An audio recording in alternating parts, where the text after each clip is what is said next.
Trinité, Dieu communion.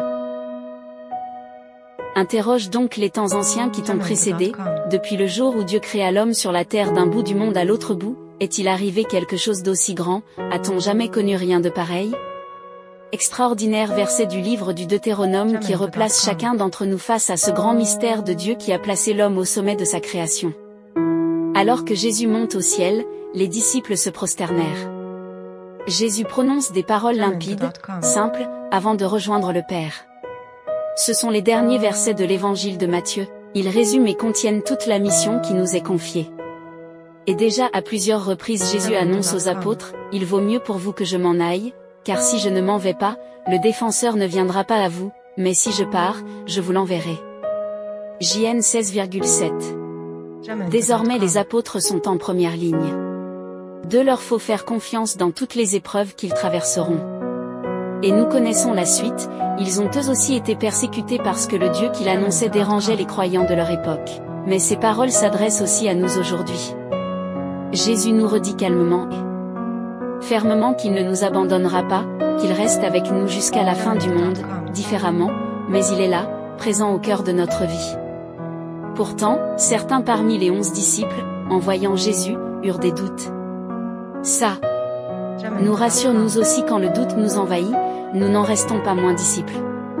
Mais nous savons que l'esprit et le bien que nous pouvons faire sont plus forts que le mal et les divisions. Nous savons que les fruits de l'esprit sont amour, joie, paix, patience, bonté, bienveillance, fidélité, douceur et maîtrise de soi, et nous sommes invités à vivre avec la loi de l'amour envers Dieu et son prochain.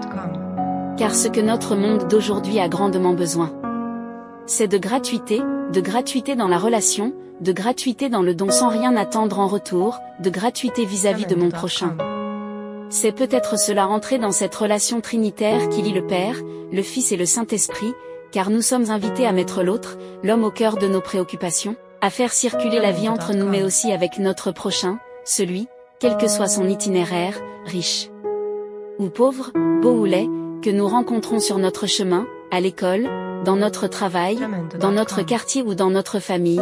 Ce que Jésus cherche à nous dire, c'est que la vie doit circuler entre nous, entre les membres de ce grand corps que constitue l'Église qui doit constamment savoir se remettre en cause en s'ouvrant aux dimensions du monde, de l'humanité tout entière. Nous sommes alors invités à devenir plus humains, et nous entrons dans la Trinité quand nous nous soucions plus de venir en aide à notre prochain, quand nous nous décentrons, quand nous savons rester des hommes et des femmes solidaires du genre humain, que nous sommes capables de nous émouvoir et de résister à tout ce qui défigure l'homme.